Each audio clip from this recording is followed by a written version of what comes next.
क्या कहना चाहेंगे सबसे पहले? देखिए, कॉन्स्टिट्यूशन डे है, देशवासियों को बधाई।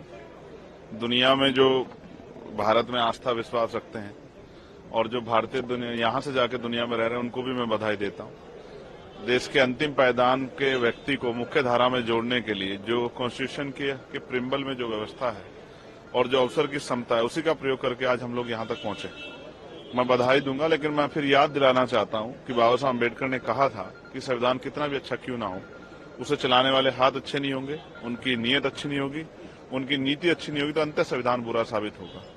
मैं आज एक अच्छा कार्यक्रम किया गया, लेकिन साथ साथ मैं सरकार को याद दिलाना चाहता हूं कि संविधान मात्र एक किताब नहीं है। उसकी जो मान्यताएं हैं, उसकी जो विशेषताएं हैं, उसके प्रेम्बल में जो चीजें छिपी हुई हैं, उस प्रेम्बल पे भी काम करना पड़ेगा। Freedom of speech, freedom of expression, धार्मिक स्वतंत्रता, जो कि आज देश में जिसको कहीं कुचला जा रहा है, अवसर की क्षमता जिसको आज कुचला जा रहा है, और ऐसा जो विश्वास था कि देश में जो तमाम गैर बराबरी है, जो सामाजिक आधार पे चाहे आर्थिक आधार पे खत्म होगी, उसमें बहुत बड़ी खाई बनती दिखाई दे रही, खत्म नहीं हो रही। दो नई भाषाओं में भी आज लॉन्च हुआ है, संस्कृत और मैथिली भाषा में, कैसे देखते हैं? मगर क्या इससे कुछ बदलेगा?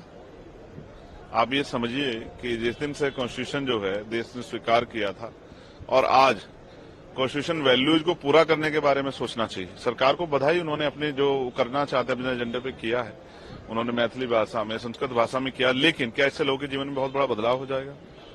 क्या संविधान के जो मौलिक कर्तव्य हैं उस पे सरकार खड़ी है? सिर्फ राशन देके लोगों की वोट्स से लेना, ये मैं समझता हूं कि ये आज के आजाद भारत के 75 साल बाद नहीं होना चाहिए था। आज तो हम हर घर तक सुख सुविधाएं और सम्मान का जीवन सभी तक। आज भी महिलाओं पर रेप अत्याचार नहीं होता? क्या आप बताओ? एनसीआरबी का डाटा इस बात गवाही है। आज भी देश में मूछे रखने पे, घोड़ी पे बैठने पे तमाम तरह की घटनाएं सामने आती हैं।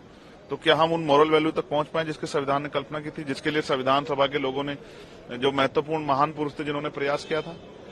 और फिर वो सपने कि जो राजनीति में वन वोट वन वैल्यू, राजनीति बराबरी आ जाएगी, लेकिन जब तक सामाजिक और आर्थिक गैरबराबरी खत्म नहीं होगी तब तक देश मुख्य धारा से नहीं जुड़ पाएगा अंतिम व्यक्ति। तो उसके साथ सरकार कहाँ खड़ी, ये भी सरकार को बताना चाहिए। चंद्रशेखर जी,